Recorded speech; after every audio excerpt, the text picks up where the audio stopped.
नमस्कार. जीवनमूल्य या कार्यक्रमात पुन्हा एकदा आपल्या सर्वांचं सहर्ष स्वागत. आपण मनाचे श्लोक समर्थ रामदास स्वामी या विषयावर चर्चा करतोय. आपल्याबरोबर नेहमीप्रमाणेच आपले लाडके डॉक्टर सचिन परब आहेत. डॉक्टर सचिन, तुमचं पुन्हा एकदा स्वागत. ओम शांती. तर डॉक्टर, मागच्या एपिसोडमध्ये आपण मनाचे दरवाजे पाहिले. वेगवेगळे दरवाजे पाहिल्यावर माझ्या डोक्यात काय असतं, ते दरवाजे जे आहेत ना, जेवढे जास्त दरवाजे तेवढा प्रॉब्लेम आहे. त्या याच्यात माझं एक फाईल उघडली. मी लहानपणी कॉलेजमध्ये असताना, मला माहीत नाही तुम्ही पाहिला का नाही, जॉनी मेरा नाम हा पिक्चर होता.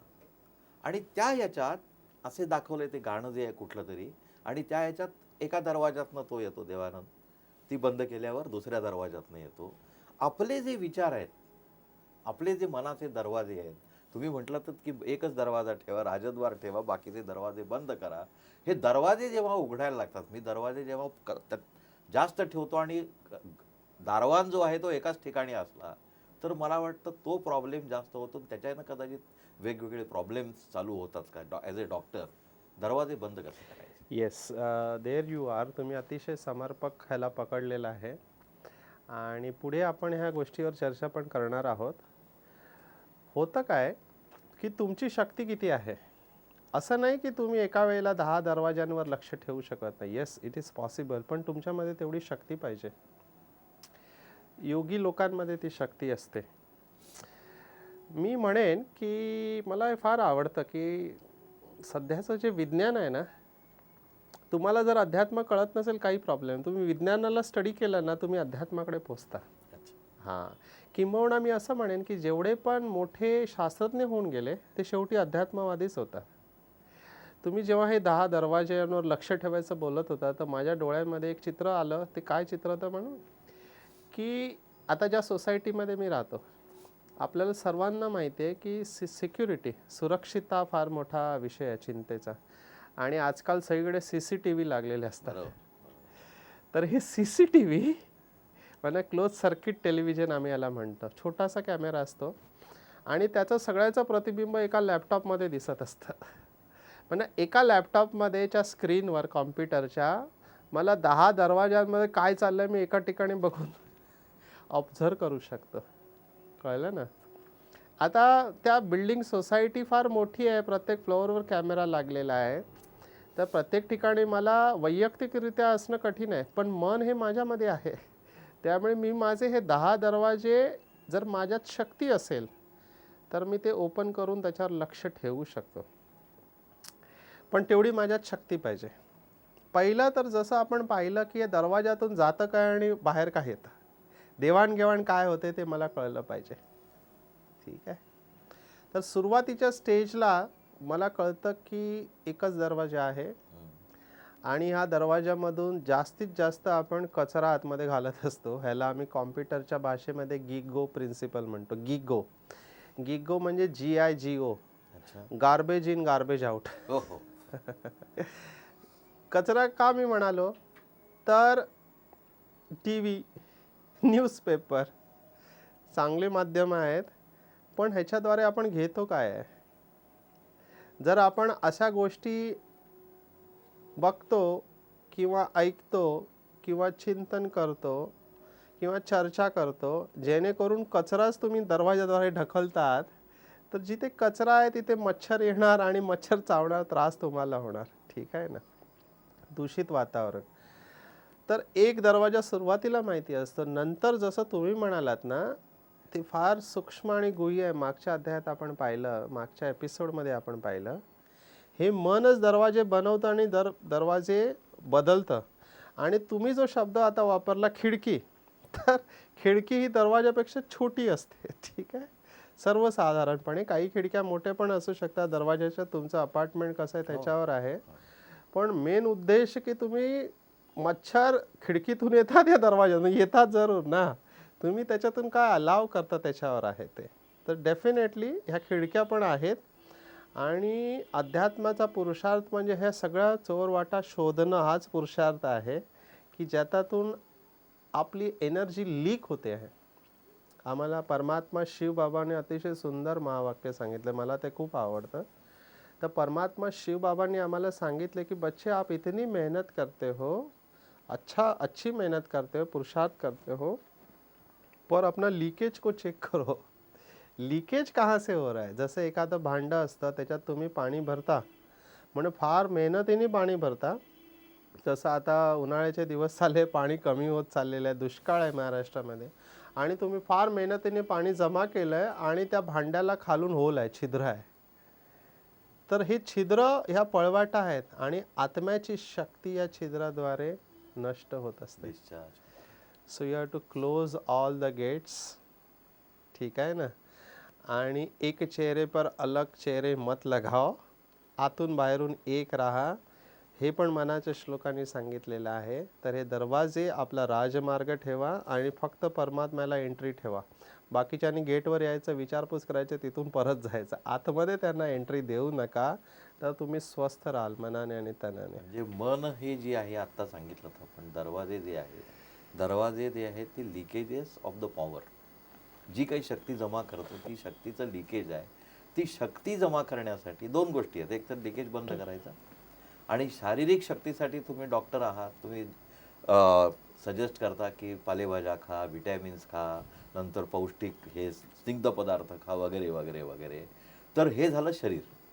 आणि मग त्याला ॲसिडिटी होऊ नये म्हणून जंक फूड खाऊ नका, हे करू नका.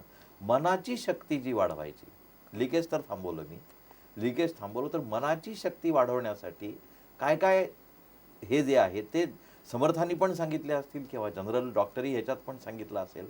आणि ती जी शक्ती आहे, माझ्या अंदाजानं आत्ता सध्याची जी सामाजिक स्थिती जी आहे त्या ह्याच्यात तरुण पिढी असून दे, नाहीतर वृद्ध पिढी असून दे, सगळे जे आहेत ते मनाने कुठेतरी खचलेले आहेत. मन जे आहे ते त्यांचं तरुण नाही आहे. तरुण कशावरनं? मन तरुण असेल तर माझ्यासारखा 60 वर्षाचा माणूस किंवा 80 वर्षाचा माणूस, झंडू केसरी जीवनचं मध्ये मी एकदा ॲडव्हर्टाईज पाहिलेली, आणि त्याच्यात मला कुठेतरी वाचल्यासारखं वाटतंय. 60 साल का जवान और 30 साल का बूढ़ा. तो जिना चढताना 30व्या वर्षातला माणूस थकतो आणि 60व्या वर्षीचा जिना चढत येतो. हा जो उत्साह आहे तो शेवटी मनातच पाहिजे. आणि ती मनाची शक्ती कशी वाढवायची त्याच्याबद्दल काही टिप्स असल्या तर त्या आमच्या प्रेक्षकांना खूप चांगल्या आवडतील. There you R. एक्झॅक्टली तुम्ही बरोबर पकडलं की हेच मी म्हणत होतो की आपली जेव्हा रात्री झोप होते, ते झोपेमधून आपण चार्ज होतो. कारण झोपेमध्ये आत्मा शरीरापासून थोड्या वेळासाठी डिटॅच होते. आम्ही वैद्यकीय भाषेत म्हणतो की आमचा ब्रेन डेल्टा स्टेजमध्ये जातो. ही आमची ॲलोपॅथीची भाषा आहे. डेल्टा स्टेजमध्ये आपल्या ब्रेनची जी फ्रिक्वेन्सी असते ती असते 0.5 to 3.5 सायकल्स पर सेकंड. म्हणजे त्या स्पीडने ब्रेन काम करत असतं. कमी झालेली असते दिवसभरामध्ये. आता आपण बोलतो आहोत तर आपल्या मेंदूची जी स्पीड आहे ती आहे 14 ते 28-27 पर्यंत. तर ही जी बीटा स्टेज आहे, आता बीटा त्याच्यानंतर अल्फा. जसं आपण रिलॅक्स होत जातो, अल्फा आहे 7 ते 14 आणि 3.5 ते 7 पर्यंत थीटा असते, आणि सगळ्यात कमी डेल्टा स्टेज असते. तर डेल्टा स्टेजमध्ये आपण रिफ्रेश होतो, चार्ज जे तुम्ही म्हणालात ना. आणि अध्यात्म आम्हाला सांगतं की जेव्हा आपण झोपतो तेव्हा आत्मा शरीरापासून थोडी वेगळी होते झोपेमध्ये, अशरीरी होते, टेम्पररी. त्याच्यामुळे आपल्याला रिलॅक्सेशन मिळतं. आता होतं असं की जर तुम्ही भरपूर दरवाजे उघडे ठेवलेत किंवा नको त्या गोष्टी तुम्ही जर फीड केल्यात स्वतःला, जसं तुम्ही जंक फूडबद्दल म्हणालात, जसं शरीराचं जंक फूड आहे ज्याला फास्ट फूड म्हटलेलं आहे, फास्ट तयार होतं, तसं मनाचं पण जंक फूड आहे. मनाचं जंक फूड म्हणजे काय की जे नको ते विचार त्यांना जन्म देणे, ठीक आहे ना, किंवा चिंता करणे. पुढे आपण मनाच्या श्लोकात पाहणार आहोत की मनी मानवा व्यर्थ चिंता वाहते.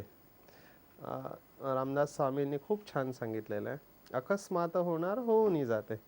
तर मनी मानवा चिंता वाहते. ही जी चिंता आहे किंवा डिप्रेसिंग थॉट आहे, निराशाजनक विचार आहेत, हे सगळं जंक फूड आहे. हे तर तुम्ही निर्माण करता किंवा दुसऱ्याकडून तुम्ही घेता तुमच्या संघाद्वारे. जसं आपण पाहिलं की टी व्ही किंवा बाकीचे जे प्रसार माध्यम आहेत ते चांगल्या गोष्टी पण देतात, पण तुम्ही आतमध्ये कशाला अलाव करता ते तुमच्यावर आहे. तर तुम्ही जर हे जंक फूड दिलं मनाला तर मन तुमचं कमजोर होणारच. त्यातल्या त्यात आम्ही म्हणतो की सकाळची वेळ फार इम्पॉर्टंट आहे. श्री समर्थ रामदासांनी पण सांगितलंय की प्रभाते मणी राम चिंतित जावा, पुढे वैखरी राम आधी वदावा. तर सकाळी आम्ही असा अनुभव आहे की जर तुम्ही रात्री किती वाजता, 10 वाजता झोपा, 11 वाजता झोपा आणि सकाळी जेव्हा पण तुम्ही सकाळचे पहिले 4 तास म्हणजे 6 ते 10 किंवा जर अगोदर उठू शकला असत, ते वेळ फार महत्त्वाचे आहे. त्यावेळी जर तुम्ही जंक फूड दिलं स्वतःला, मनाला, तर इट इज व्हेरी टफ. दिवसभरचे जे प्रेशर आहेत, सध्याचं जे फास्ट लाईफ आहे, त्याच्यामध्ये तुम्हाला त्रास होण्याची शक्यता बळावते. पण आता हे खूपच अवघड झालं हो. कारण सकाळचा वेळ जो आहे तो पहिल्यांदा उठलं, चहा पिताना पेपर पाहिजे. आणि आजचा पेपर मी बघितला आतापर्यंत की पेपर उघडला की त्याच्यात भिंग लावून चांगल्या बातम्या शोधायला लागतात आणि वाईट बातम्या ज्या आहेत, रेप्स आहेत, गँगवॉर्स आहेत, गँगस्टर्स आहेत किंवा काही बाकीचे वेगवेगळे, आपण त्याचं काही चर्चा करायला नको, पण ज्या मनावर इम्पॅक्ट करणाऱ्या बातम्या ज्या आहेत, वाईट इम्पॅक्ट करणाऱ्या, त्या जास्त आहेत. आणि भिंग लावून बघण्यासारख्या चांगल्या बातम्या आहेत. आणि हीच सुरुवातीचं इंटेक आहे. टी व्ही पाहिला, ब्रेकिंग न्यूज आहे. म्हणजे ब्रेक करणार काय मन ब्रेक करतात का काय ब्रेक करतात मला माहित नाही. तर ह्या ज्या सगळ्यात तो बचाव कसा करायचा? येस, आम्ही हा प्रश्न मीडियावाल्यांना पण विचारला, त्यांना पण महत्त्व कळलं. तर ते म्हणाला आम्हाला पण माहिती आहे हो की चांगल्या न्यूज दिल्या पाहिजे, पण ते म्हणतात की जेव्हा आम्ही न्यूज देतो चांगल्या, लोक वाचत नाही. ते म्हणतात की आता कुत्रा चावणे ही न्यूज आहे, म्हणजे त्यांनी जे उदाहरण दिलं, पण ते कोण नाही वाचत. पण माणूस एखाद्या कुत्र्याला चावला आणि ते मी फर्स्ट पेजवर टाकलं तर सगळे वाचणार आहेत. तर मग त्याच्यातून प्रश्न असा आला पुढे की ही लोकांची टेस्ट बदलली आहे का तुम्ही बदलली आहे लोकांची टेस्ट? लोक स्वतःहून आपली टेस्ट बदलली आहे की तुम्ही बदलवली आहे टेस्ट? आता त्याच्यामध्ये शोधणं फार कठीण आहे. ते म्हणतात की लोकांना आवडतं म्हणून आम्ही देतो आणि आम्ही म्हणतो तुम्ही देतात म्हणून लोक वाचतात. हाऊ टू प्रोटेक्ट तेच मी सांगतो, I am coming to it. तर त्याच्यापासून प्रोटेक्ट करण्याचं एकच आहे की मी असं म्हणेन की थोडं आपण प्रॅक्टिकल जाऊया. तुम्ही त्या फील्डशी जुळलेले आहात काय? तुम्ही तर त्या फील्डशी जुळलेले आहात तर तुमची जबाबदारी आहे की ते जाणून घेणं. तुम्ही मीडियाशी जुळलेले आहे, तुमच्यावर जबाबदारी आहे, तर त्यांना तर कंपल्सरी वाचावं लागतं. ठीक आहे ना, कारण ते त्यांचं क्षेत्र आहे, त्यांचं ब्रेड अँड बटर आहे आणि त्याच्यामध्ये काम करायचं आहे. ते जर्नलिस्ट आहेत किंवा त्या फील्डचे क्षेत्रात लोक, त्यांना ते वाचावंच लागणार आहे. त्यांच्यासाठी वेगळा पुरुषार्थ आहे. पण आपण सर्वसामान्य माणसं ज्यांनी सकाळी उठल्या उठल्या, मी असं म्हणत नाही की वर्तमानपत्र वाचू नये, you must be aware of what is happening, दुनियामध्ये काय चाललंय मला माहिती पाहिजे, पण सकाळी उठल्या उठल्या पहिल्यांदा वाचलं पाहिजे हे जरुरी नाही आहे. ठीक आहे, किंवा कंपल्सरी पण नाही आहे. हा सवयीचा भाग आहे आपल्या. ठीक आहे ना. आणि त्याच्या मागे मनोविज्ञान असं आहे की काय काय चाललंय. ब्रेकिंग न्यूज तुम्ही म्हणाला, हा शब्द खूप सांगा, तो तुम्हाला तोडू शकतो. जर मी सकाळी सकाळी उठून वाचलं की बॉम्बस्फोट घडतायत भरले, तर मला जर मी ते निगेटिव्हली घेतलं तर मला बसमध्ये चालताना, ट्रेनमध्ये ती भीती वाटत राहणार. ठीक आहे ना. तर मी सकाळी सकाळी स्वतःला फीड न देता कमीत कमी म्हणेन की सकाळी 10-11 वाजेपर्यंत तुम्ही स्वतःला पॉझिटिव्ह द्या न्यूज. म्हणून आम्ही बघतो की ब्रह्माकुमारीची दिनचर्या आहे. आम्ही सकाळी लवकर उठून 4 वाजता अमृत वेळेला ध्यान करतो, म्हणजे पहिली बॅटरी चार्ज करतो, पॉझिटिव्ह एनर्जी स्वतःला भरणं. मग फ्रेश होऊन मनन चिंतन करतो किंवा पुन्हा ध्यान करून मग आमचा ईश्वरीय क्लास असतो 7 ते 8. त्या क्लास ऐकून पुन्हा पॉझिटिव्ह थॉट्स घेतो, परमात्मा शिवबाबांचे महावाक्य ऐकतो आणि ते ऐकल्यावर मग एक माइंड असं फुल झालेलं असतं. जसा एखादा प्याला जर भरलेला आहे, नंतर तुम्ही टाकायला गेला तर काही जाणार नाही त्याच्यावर, चाललं इट्स फुल. ठीक आहे ना. अशा प्रकारे चार्ज करून घ्यायचा सकाळी. तर तुम्ही 10 वाजेपर्यंत जर मनाला वापरलं ना, तर कोणी खूप छान सांगितलं की mind is like a blotting paper. जसा तो कागद असतो तो शाई शोषून घेतो, तसं मनाने एकदा पॉझिटिव्ह शोषून घेतलं, मग दिवसभरात किती येऊन दे परिस्थिती, मी त्याला फेस करू शकतो, कारण त्याच्यामध्ये मी विजय प्राप्त करू शकतो. तर हे पहिलं अटेन्शन मला ठेवावं लागेल. आणि त्याच्यानंतर मला काय करायचं आहे की ओके, दुनियामध्ये काय चाललं आहे ना, मला वरवर वाचायला, मला त्याच्यावर PhD नाही करायची आहे. ठीक आहे ना. PhD म्हणजे काय की लोक ह्या ज्या निगेटिव्ह बातम्या तुम्ही म्हणालात त्याच्या खोलात उतरतात आणि मी जर एखाद्या खोला समजा आता एखादी बातमी वाचायला मी 1 तास वेळ दिला, ठीक आहे ना. आता तीच बातमी वेगळ्या वृत्तपत्रामध्ये आलेली असते, पण मी मराठी पण वाचणार, मराठीतली 3 वृत्तपत्र, हिंदीतले 3, इंग्रजी, आणि संध्याकाळी घरी आल्यावर पुन्हा टीव्हीवर तीच बातमी. आणि चर्चा पण त्याच्यावर त्याच्यावरच करणार ना. एक्झॅक्टली. कारण मी फीडच ते केलं आहे ना. तर दिवसभर मी काय केलं, माझी किती एनर्जी याच्यामध्ये जाते. तर हे लक्ष आपण सर्वसामान्य लोकांनी ठेवलं पाहिजे की दुनियेमध्ये काय चाललं हे मला माहिती पाहिजे, पण माझा त्याच्याशी डायरेक्ट संबंध नाही, तर त्याच्यात खोलात मला उतरता कामा नये. आणि दुसरी गोष्ट की जे लोकांचा डायरेक्ट संबंध, म्हणणं आम्ही काय करायचं आहे. येस, मी म्हणेन की तुमचं आता कर्तव्य आहे, तर तुम्हाला मेडिटेशन कंपल्सरी आहे. तुम्हाला काय करायचं, जर तुमचं जॉबच ते आहे, तर तुमचं जॉब असताना तुम्ही कर्तव्य म्हणून ते करा, ठीक आहे ना. पण त्याचा प्रभाव तुमच्यावर पडणार नाही याची काळजी घ्या. आणि मेडिटेशनमध्ये ही साक्षी अवस्था येते की तुम्ही कर्तव्य करता, पण त्या बातमीनी प्रभावित होत नाही. कारण भरपूर लोक मी बघितलं डिस्टर्ब होतात अशा बातम्या ऐकून, रिॲक्ट करतात भरपूर काही, आणि आपली भरपूर एनर्जी याच्यामध्ये घालवतात जिथे तुम्ही काही करू शकत नाही. जिथे करायला पाहिजे तिथे केलंच पाहिजे, पण जिथे काही करू शकत नाही तिथे तुम्ही एनर्जी घालवता.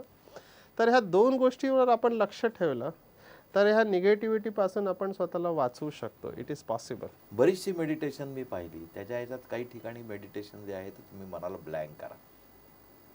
त्या ब्लँक करा म्हणताना म्हणजे ब्लँक करा म्हणजे मला बऱ्याच वेळेला व्हिज्युअलाइज करता येतं की पाणी आहे ते बादल्याने भरून भरून बाहेर टाका किंवा अंधार आहे तो बादल्याने भरून काढा. आणि काही मेडिटेशन्स आहेत त्याच्यात मनाला पॉझिटिव्ह थॉट्स फीड करा. आणि ते जे मेडिटेशन आहे ते टेक्निक जर का आमच्या प्रेक्षकांना जे बऱ्याच वेळेला आपण हे केलेलं आहे, वेगवेगळ्या एपिसोडमधनं केलेलं आहे, तर 1 मिनिटाचा 1.5 मिनिटाचा एक प्रॅक्टिकल डेमॉन्स्ट्रेशन जर का दाखवलं.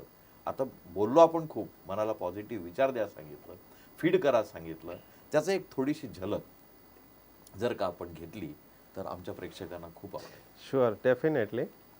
जसं आपण पाहिलं की मन ही शक्ती आहे आणि आपल्याबरोबर असते. तर नो माइंड अवस्था येणं याचा अर्थ असा आहे की त्या मनामध्ये सकारात्मक तरंग उमटले पाहिजेत. तर सर्वांनी सरळ बसायचं आहे, अलर्ट राहायचं आहे, जागृत व्हा. आणि जर एखादं महत्त्वाचं तुम्ही काम करत असाल, जसं स्टोव, शेगडी, इस्त्री किंवा इलेक्ट्रिकल काम मशीनच्या जवळ, तर स्वतःला त्याच्यापासून दूर ठेवा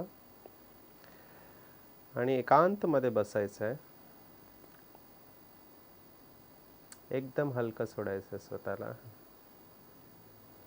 संपूर्ण शरीर हलकं होत चाललंय असा अनुभव करायचा आहे. रिलॅक्स, शांत, ध्यान 2 डोळ्यांच्या मध्ये घेऊन जायचं आहे आणि स्वतःला पाहायचं आहे की 2 डोळ्यांच्या मध्ये एक सुंदर सफेद दिव्य प्रकाश चमकत आहे.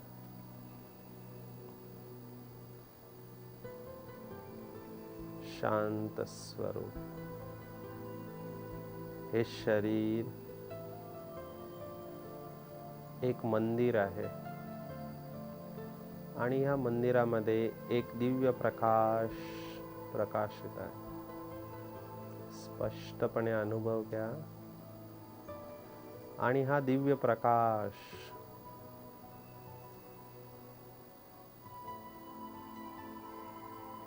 शांत स्वरूप आहे. शरीर वेगळं आहे आणि मी वेगळा आहे. या शरीराचा मी मालिक आहे. बिलकुल शांत, हल्का है.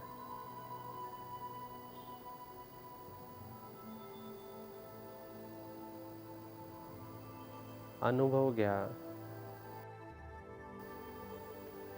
की आकाशातून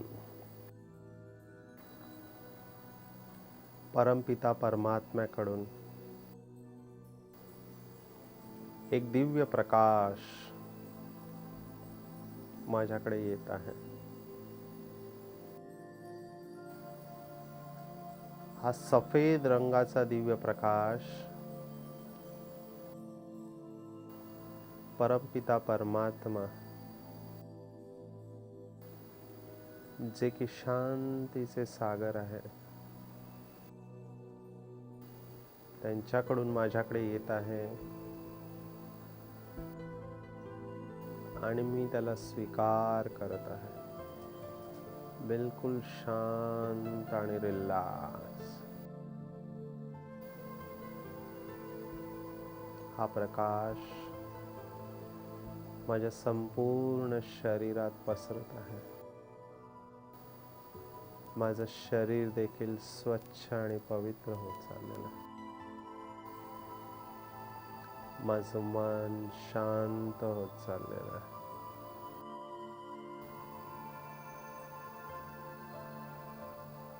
शांत, रिलॅक्स.